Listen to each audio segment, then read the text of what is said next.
नमस्कार बच्चों, मैं डॉक्टर मनशा कुमारी अपने चैनल हिंदी संस्कृत में आपका स्वागत करती हूँ। सीबीएसई बोर्ड 9th में रहीम दास जी के दोहे का अर्थ आज हम लोग पढ़ेंगे। बच्चों, आपसे ये कहना है कि आप पुस्तक अपने सामने रखें। आपके सहायतार्थ मैंने यहाँ लिखा है, लेकिन पुस्तक सामने रहेगी तो आपको अर्थ अच्छी तरह समझ में आएगा। देखिए, रहीमन धागा प्रेम का, मत तोड़ो चटकार, तोड़े से फिर ना मिले, मिले गांठ पड़ जाए। रहीम दास जी अपने दोहे में हमेशा अपने लिए रहीमन लिखे। इनके दोहे बड़ी ही सरल भाषा में और जीवन के गूढ़ रहस्य को बताते हैं। अपने अनुभवों को उन्होंने बिल्कुल सरल भाषा में लिखा है, जो हमारे हृदय पर, हमारी जुबान पर, हमारे मन पे चढ़ के लोगों को समय बिल्कुल कंठस्थ। देखिए, रहीमन धागा प्रेम का, मत तोड़ो चटकार। क्या कहते हैं कि प्रेम के धागे को चटका करके बड़ी ही शीघ्रता से तोड़ो नहीं। चटकाना मन आसानी से तोड़ना, बहुत जल्दी से तोड़ना। तो प्रेम का बेटा कोई धागा नहीं होगा। प्रेम अनमोल है, ये कोमल रिश्ता है। ये कहना चाहते हैं कि प्रेम एक कोमल रिश्ता है।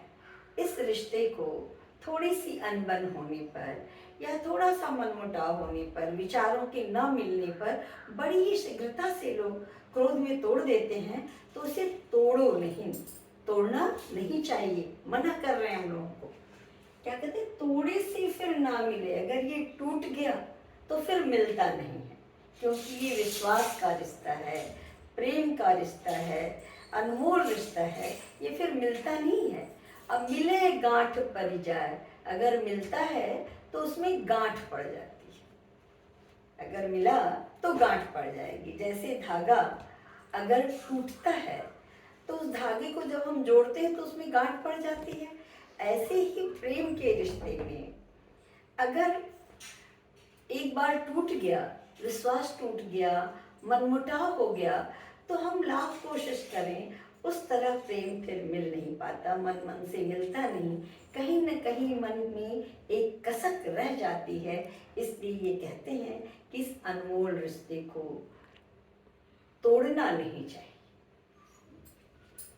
अगला देखो, रहीमन निज मन की विथा, मन ही राखो गोय, सुनि अठिलइहे लोग सब, बाँट न लइहे कोय। यहाँ बेटा ये कहते हैं रहीमदास जी कि निज शब्दार्थ आप देखते चलिए, एक साथ मैं लिख के भी दे दूंगी। निज मन अपने, मन की विथा।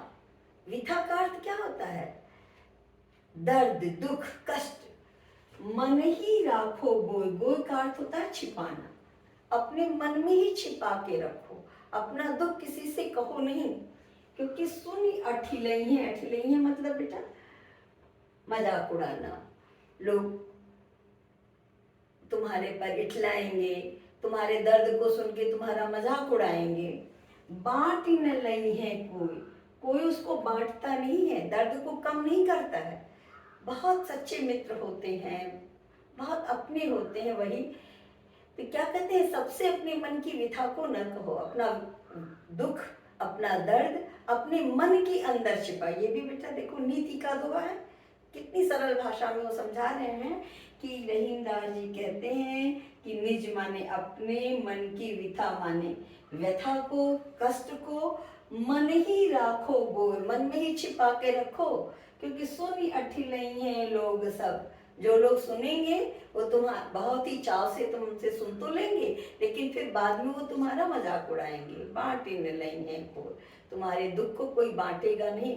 या तो अपने सच्चे मित्र, अपने लोग, या परमात्मा दूर कर सकता है। इसलिए कष्ट को दूसरों से मत कहो। ये भी नीति का दोहा है। अब वही दोनों दोहा है, चटकाया जाए, यहाँ गोय कोय, ये तुकांत है, छंद में दोहा है। और बेटा खड़ी बोली है, लेकिन तद्भव शब्दों का, जैसे गोय, व्यथा के जगह विथा, तो ये तद्भव शब्दों का प्रयोग करते हैं। आगे देखो, एक साधे सब सधे, सब साधे सब जाए, रहीमन मूले सींचबो, फूले फले अघाड़। क्या कहते हैं? एक साधे, एक की साधना करने पर, सब सधे, सारी साधना हो जाती है। एक की साधना यहाँ परमात्मा के लिए कह, कि एक परमात्मा की साधना करो, उसकी भक्ति करो, तो सब साध है, संसार के सारे सुख खुद ब खुद तुमको मिल जाएंगे। सब साध है सब जाए, और सबकी तरफ दौड़ोगे, संसार के सारे सुखों की तरफ अगर दौड़ोगे तो सब जाए, सब कुछ नष्ट हो जाएगा, कोई सुख नहीं मिलेगा। केवल एक परमात्मा की आराधना करो तो तुम्हें संसार के सारे सुख मिल जाएंगे। बेटा अभी आप छोटे क्लास में इतना ही लिखिए। वैसे तो ऐसे भी है कि एक लक्ष्य रखो जीवन का, और एक लक्ष्य पर अगर आगे बढ़ोगे, उसी को ध्यान दिए रहोगे, उसी पर तुम्हारा फोकस रहेगा, तो सारे और काम अपने आप हो जाएंगे। और कई तरफ दौड़ोगे तो कोई काम सफल नहीं। लेकिन आप केवल यहाँ परमात्मा के अर्थ को लिखिएगा तो लिखने में सरलता होगी।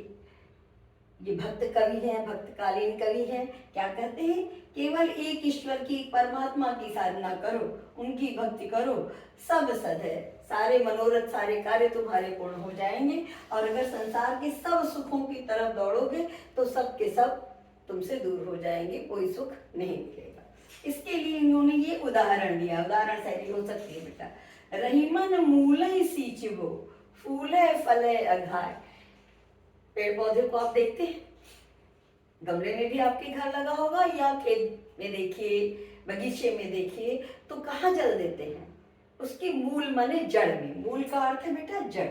जड़ में जब हम पानी डालते हैं, सींचते हैं पौधे को, तो फूल ही फल ही अघाए, वो फूल भी लेता है, फल भी लेता है। और अगर हम फूल पर और पत्ते पर दें, जड़ में पानी ना दें, तो पौधा तो सूख जाएगा। उसी तरह परमात्मा मूल है, परमात्मा जड़ है। उस परमात्मा की आराधना करो, उस परमात्मा से प्रेम करो, और केवल उससे प्रेम करोगे तो संसार के सारे सुख मिल जाएंगे। जैसे पौधे में, पेड़ की जड़ में जब हम जल देते हैं, उसको सींचते हैं, तो पौधा में फूल और फल अपने आप आ जाते हैं। तो इस तरह इसमें भी बेटा ये दोहा छंद है, जाए अघाय। अघाय माने संतुष्ट हो जाना। ये तद्भव शब्दों का प्रयोग है। ये लिख करके इसको पूरा करें, और अगर कहीं परेशानी हो तो मुझे टिप्पणी करके अवश्य बताएं बच्चों। अच्छा लगता है तो भी बताएं, लाइक करें, शेयर करें। मुझे सुनने के लिए बच्चों बहुत बहुत धन्यवाद।